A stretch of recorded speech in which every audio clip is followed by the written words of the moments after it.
Hey guys, Rich at Rivera Urban Homestead. This video is going to entail an indoor garden section. This area, I have a table here, I have a desk. We're going to transform this into the microgreen setup. I really have been wanting to get back into microgreens. I've just been kind of lazy in the house doing it. Been doing a lot of work outside, but I really want to key in on some microgreen videos. So today, we're gonna I need to find all of my supplies. I have some in here. I know I have some trays outside that need to be washed. I'm gonna get all the seeds that I have together, see what I have. So we'll just take an inventory of everything I have. But this is gonna be the setup. This table will be the grow table. I have the lights already up here, so that's already set. I got this desk where I can write notes and do whatever I need to do, store my seeds, whatnot.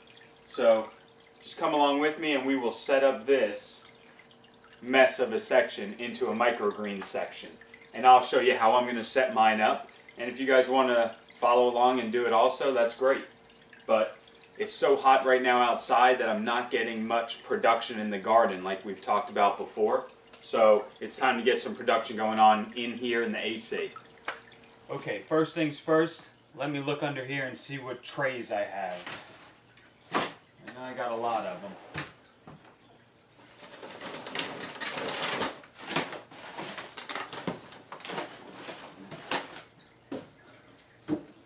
I was actually going to use this and grow like a tomato plant in it, and it'll be in the clear so we can see all the root system. Maybe I'll still do that experiment.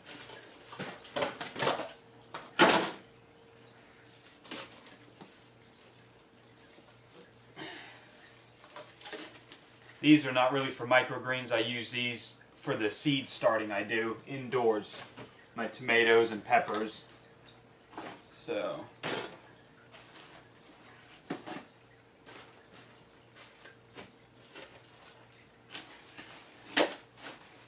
this stuff can go back here. I actually want to get some tomatoes and peppers going indoors here in a little while, but that's another video. Okay, so as you can see, I have tons of supplies I can use. This is really for seed starting, not for microgreens, so that can go back over there. But I have stacks of trays. I have half trays. I have full ones. So right now what I'm going to do is take all this stuff outside. We're going to wash it with just like a little bit of Dawn and water. Wash them all out. I had little onions growing in here. Get it all cleaned out, and then we'll figure out which ones we have the slots in them. Like you see those. It's slotted at the bottom. Some trays are solid to retain water and to use as blackout domes. So let's clean them all out first, and then we will figure out what we have. Okay guys, so nothing big, just a little Dawn, water. Make quick work of it, just kind of wipe them out nice. Still like roots stuck to the bottom, so I like to get them off. That's it. This one's fairly clean. And then I'll spray them off with the hose afterwards. Let them dry.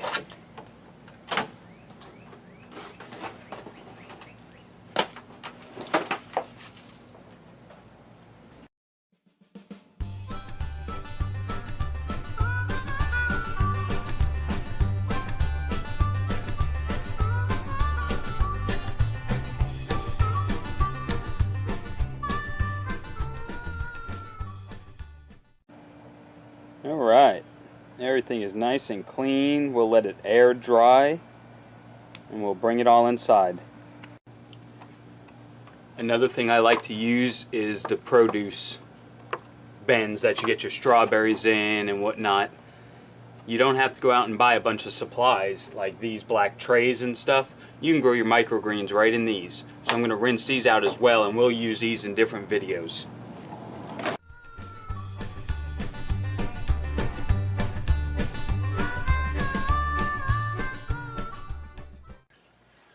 Okay, so next step, we got all the trays dried and all that. Next step is to clean this table off so we can start our initial setup. So, right now, I'm not sure what's in this packet. My Korean dark green pepper I saved. We're going to use that for seeds. Okay, so here are all the trays that I have to grow with. I have 1, 2, 3, 4. I have 5 of this kind. I have 2 of this kind. These are kind of flimsy, these two. So I think these are going to be like blackout domes. I'll use them to cover up seedlings. But these are going to be my base ones I'm going to use. As you can see, they are solid, so no water will pour through there. So if you want to set up a couple of these half trays, put 2 of them in there. This one's kind of dented. Let me get a good one. Alright, boom. These are going to be my setups like this. I got 2 half trays in 1 solid full tray. So now I can plant 2 different types of microgreens in 1 container. And I'm going to set up, I think I counted about 4 I can set up on this table. Actually, yeah, probably 4. A 6th one will hang over, so I don't want to push it. So, move the blackout domes. And then, of course, like I showed you, I have all of these containers that's strawberries and kiwi and just whatever fruit it comes in. You can use them just as easy. Bam. I have plenty of these half trays with slots. Perfect. Look at that.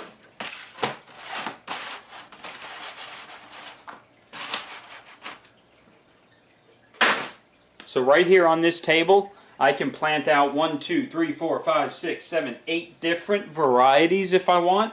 Or I can plant the same variety but in halves. So I can maybe give one to somebody or something. So this is going to be my setup. Now one thing I do have to do is I have to fill these bottom ones up with water. Because I think one of them was leaking. So I have to figure out which one's leaking so I don't make a mess again. But there's going to be my table set up with the microgreens. So now I'll have the ability to grow 8 different varieties, 8 different batches. I can start these 2 if I wanted to right now. I can wait like maybe 5 days and start these, and then I can always have a reoccurring 4. So there's all different kinds of ways to do it. But anyway, let's just stick with my microgreen setup. So that's going to be my table for that. So that's done. Okay guys, so as you can see, I did a little bit of rearranging. I took this table that was over there, put it here, and I moved that one over there. So that gives me another couple more feet of room to where I could put this drawer on. Come over here, let's see what we got in this drawer. Yeah, let's take a look. Some super kelp extract. You can add that to your soil. Has just some good minerals, trace minerals in it. I have some of the red amaranth, sprouting amaranth. Have not even opened this yet, so this is going to be a seed we're going to definitely grow pretty quick. Some azomite rock dust, which you know I use in the garden, and I can incorporate some in the seed starting mix I use for the microgreens, and what that'll do is just give it a little extra boost of nutrition. We got some black oil sunflowers. Definitely want to grow some more of those. A couple of bags. I still have wheatgrass. Now, this is a couple years old, so I don't even know if this wheatgrass will sprout, but we might as well try it out, huh? Let's see. This is just indoor plant food for like just the regular leafed plants I have. Lemon juice, you know, I put a squirt of that in my water before I water the microgreens. Again, more seeds, more sunflower seeds.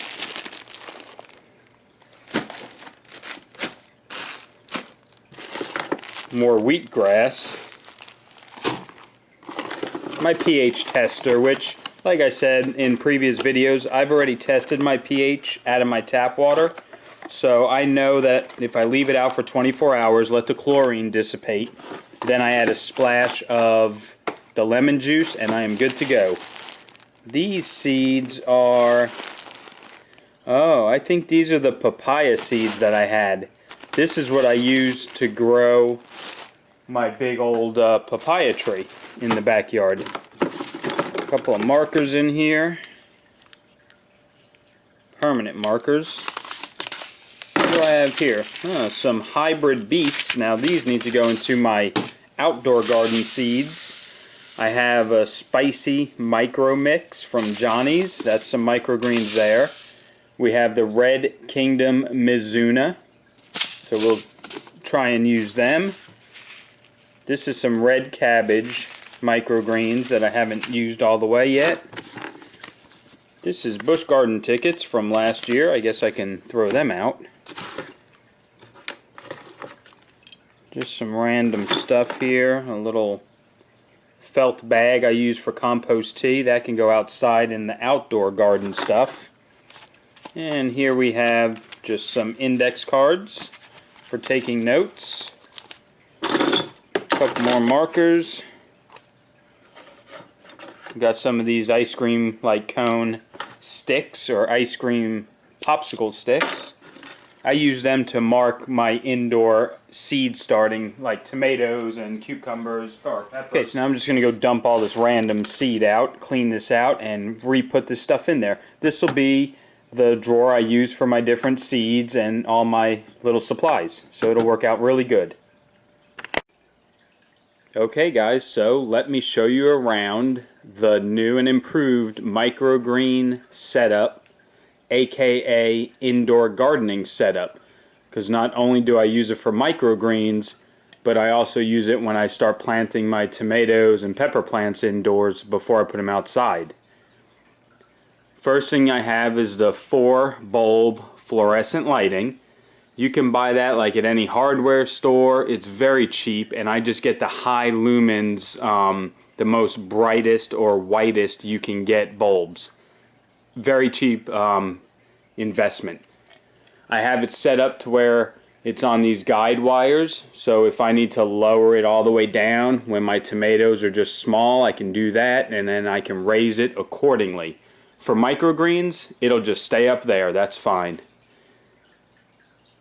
Now down here I have my 4-tray setup with 8 individual half trays inside.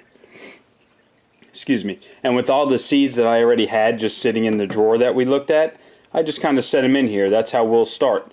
Do some red cabbage here, we'll do the Mizuna there and see how that comes out. Over here we'll do the spicy micro mix. We'll throw some amaranth there. I'll do 2 things of wheatgrass and see if that even germinates. Like I said, those seeds are kind of old. And also some sunflower seeds. So that's going to be my first setup when we get going. Have my soil here. I use just the seed starting mix. I will put in some of that azomite rock dust and some of the kelp meal. What else? I have the drawer down there for when I get more seeds and equipment. I can put it in there. This is a little sprouting kit my wife got me last year for Christmas. I have not tried to do just sprouts like mung bean or something like that. So maybe that's something I'll try and do. I got a little waterer to spray the microgreens. If I wanted to start extra ones down here, like if I have some growing up here but I want to be germinating, I can use that for a germination rack. Moving over here to my desk, I have some notebooks and some things I can keep track of. I got a little fan to turn on low while they're growing, and that'll just blow over there and keep that mold down. It is a little humid, you know, in this back room that I have. So to keep the mold down, or just to keep the moisture off the plants, I guess I could say, I would throw that fan on during the day. And over here I just have a few different books: Seed Sowing and Saving, Square Foot Gardening book, a microgreen book, grow all you can eat in 3 square feet, teeming with microbes. That's an interesting science of soil. The Market Gardener, that's a pretty good one, and another microgreen book. So I'll have my resources there. I have more information down there in those. So yeah, I could sit here, I can write down, you know, I can make charts and almost date when I planted, how fast they sprout, how long they take to mature, and then I can have my own little record. Also, this whiteboard I just bought at Lowe's is dry erase. So I can get some markers, I can write down what all I'm doing, and just keep track of it right there on the whiteboard. Plus, that reflects that light very nicely, so those microgreens will all get a good dosing of light. And that's it, guys. That is my microgreen / indoor garden area. It looks pretty cool. I want to go just sit at my desk and do some reading and stuff, right? But next video, we'll get this stuff planted. Hope everyone likes this, and I hope you like my setup. I really think it's going to be cool. And what's really nice is that I get all these windows. I have a south-facing window there. That's facing west, so in the afternoon I get a lot of daylight coming through there. Half the time I really won't even need that light on, because microgreens really just need natural light. They don't need intense light and grow lights and all that stuff. You can put them on at a south-facing window and they'll be just fine. But anyway, that's my setup, and we're going to start using it, guys. We're going to start using it. So more videos to come from this area.